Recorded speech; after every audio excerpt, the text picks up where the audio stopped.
In today's episode, I talk about co-working spaces and some of the pros and cons of using one of these facilities. Let's get shooting.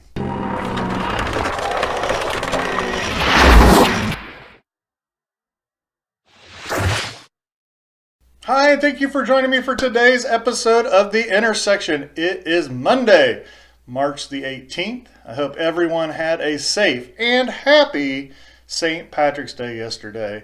We had a crazy weekend around the McLean household, going to lots and lots of activities for the kiddos. We had choir, we had color guard, we had cheerleading, we had trampoline and tumbling. We packed it all into the 2-day weekend. Lots of good stuff, and the kids did great. We got 9th place in state in color guard, 4th place in the cheer competition. We got 1st and 2nd places in trampoline and tumbling, and then the choir show was just a great performance. They weren't really judged on that one, but lots of fun stuff. So great to see the kids doing their thing. And now that we've wrapped up the last couple weeks of very busy weekends, things are going to start to slow down just a little bit, I think, and spring break is right around the corner. So very exciting to get to that. Let's just jump into the topic today, and I want to talk about co-working spaces and my thoughts on those. When I started my company a couple months ago, one of the key things I wanted to try and do is keep my overhead low. I don't want to have a bunch of reoccurring bills. I don't think it's necessary with what I do in marketing. I also didn't want to have an office space or anything like that. But what I'm beginning to find out, and what I know is going to be important this summer, is someplace that I can go to get away from the kids. And not that I don't love my kids, they're fantastic, but I have 4 of them, and when they are home during the day, it does become difficult to work. They are not doing anything wrong, and they're not bugging me or anything like that, but there's just a lot of noise and commotion, and occasionally they'll want me to run them someplace and do these kind of things, which is fine at times, but when you need to really get work done and you need some quiet space, I'm going to need someplace else to work. And so I've started to explore some co-working spaces. I wanted to talk today a little bit about those. All right, let's start out with the positives. What I have been able to ascertain so far is there are a lot of options, especially here in the Fishers and Indy area, for places you can go for co-working spaces. Most of them are affordable. A lot of them will offer a month-to-month deal. It's a little bit more expensive than if you sign the year deal, but still that's a great option for someone like me who probably will only need this space maybe 3 months out of the year. Most of the places that I've checked out so far, the rates are around $100 to $150 a month, which to me seem very reasonable. That includes Wi-Fi access. Some of them have copy machines, plenty of places for you to work, workstations and things like that. Now, none of these are private ones. If you want a private one, you're going to pay a little bit more, maybe a lot more, depending upon what size of room or office that you're looking to have. Most of these also offer event space or spaces to have meetings. So if you're going to have a meeting between 5 and 10 people, they have a lot of different conference rooms that you can use where you can shut the door and have some quiet time.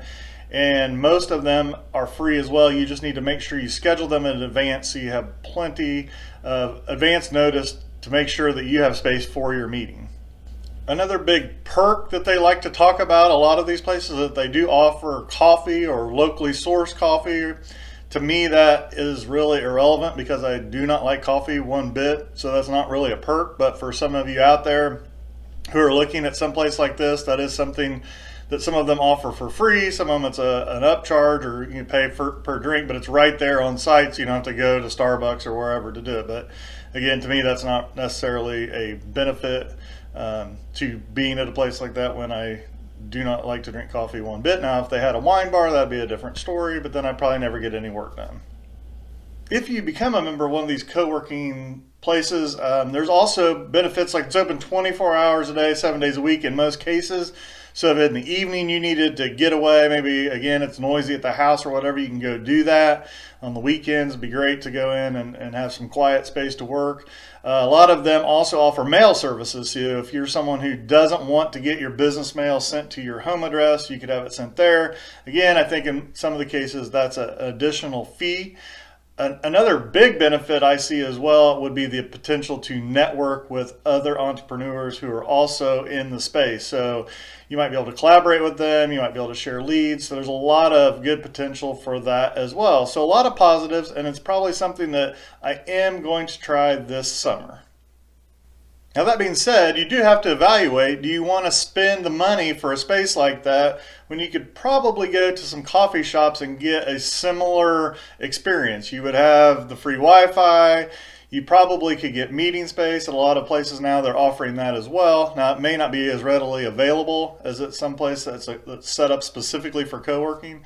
But then you'd also have the coffee there if you're a big coffee drinker. So if you can get all that for free, do you really need to go and subscribe or spend the money to be at a co-working space?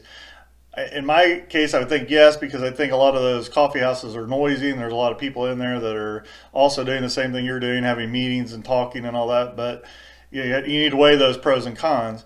Some of the co-working spaces also, I feel like, are extremely busy. There's a lot of people in there that are being successful in providing space for these entrepreneurs. So you could still have that noisy environment there. Now, most of them offer rooms that you can go in for a short period of time and have some quiet space if you need to make a phone call or something like that. So depending upon how distracted you get as an entrepreneur, some of them may be better than others. And I found one today that is just kind of starting up.